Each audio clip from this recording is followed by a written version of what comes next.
राजस्थान में विधानसभा चुनाव का बिगुल बज चुका है। लिहाजा ऐसे में कांग्रेस राजस्थान में दशकों से चली आ रही परिपाटी को बदलने की जुगत में जुटी हुई है, क्योंकि होता कुछ इस तरह है कि हर बार एक पैटर्न या कहें सीक्वेंस चला आ रहा है, जिसमें एक बार भाजपा या तो कहें एक बार कांग्रेस सत्ता का सुख भोग रही है। इसलिए कांग्रेस इस बार सत्ता में दोबारा आने की गठजोड़ कोशिश कर रही है।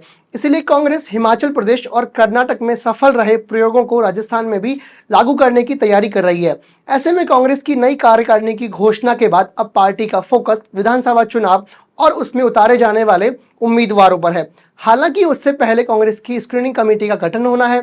इसके लिए कांग्रेस आलाकमान के स्तर पर भी कुछ नामों का विचार कर रही है। अब ऐसे में कयास लगाया जा रहा है कि सचिन पायलट और भंवर जितेंद्र सिंह को स्क्रीनिंग कमेटी में रखा जा सकता है। अगर सचिन पायलट को स्क्रीनिंग कमेटी मिलती है तो उनका पहला प्रयास यही होगा कि वो अपने ज्यादा से ज्यादा लोगों को सीट दिला सके, और अगर पायलट को स्क्रीनिंग कमेटी में आलाकमान जगह नहीं देती है तो उनके लिए सिर्फ एक ही पद खाली रह जाता है, और वो है इलेक्शन कमेटी का।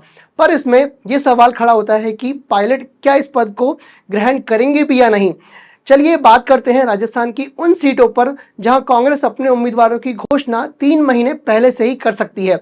कर्नाटक की तर्ज पर राजस्थान में उम्मीदवारों की घोषणा मतदान से 3 महीने पहले ही की जा सकती है। हालांकि जिन सीटों पर विवाद है या जिन सीटों पर भाजपा का पलड़ा भारी है, वहां पर उम्मीदवार बाद में उतारे जा सकते हैं। वहीं जिन सीटों पर स्थिति साफ है और उम्मीदवारों को चयन को लेकर स्थिति स्पष्ट है, ऐसी सीटों पर जल्द ही स्क्रीनिंग कमेटी के गठन के बाद उम्मीदवारों की घोषणा हो जाएगी। जिन सीटों पर कांग्रेस पहले ही घोषणा कर सकती है उनमें से मुख्य सीटें हैं सिविल लाइंस झोटवाड़ा, नावा नागौर, उदयपुर बाटी झुंझुनू, नाथद्वारा राजसमंद, दूदू, हवा महल, देवली उनिया, किशनपोल, आदर्श नगर, बानसूर अलवर, हिंडौली बूंदी। आपकी जानकारी के लिए आपको बता दें कि उम्मीदवारों की घोषणा के लिए कांग्रेस 3-4 अलग अलग कैटेगरी बना सकती है। जिन जिन सीटों पर स्थिति साफ है और किसी तरह का कोई भी विवाद नहीं है, वहां सबसे पहले उम्मीदवारों की घोषणा की जाएगी।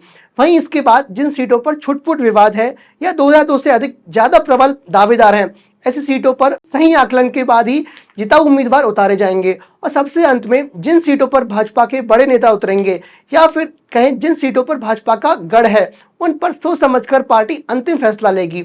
अब देखने वाली बात यही रहेगी कि सचिन पायलट को एआईसीसी क्या जिम्मेदारी देगी और उनसे कितने टिकटों को उनको टिकट दिया जाएगा। सही समय पर आपको ऐसे अपडेट्स मिलते रहेंगे हमारे यूट्यूब चैनल के माध्यम से। धन्यवाद।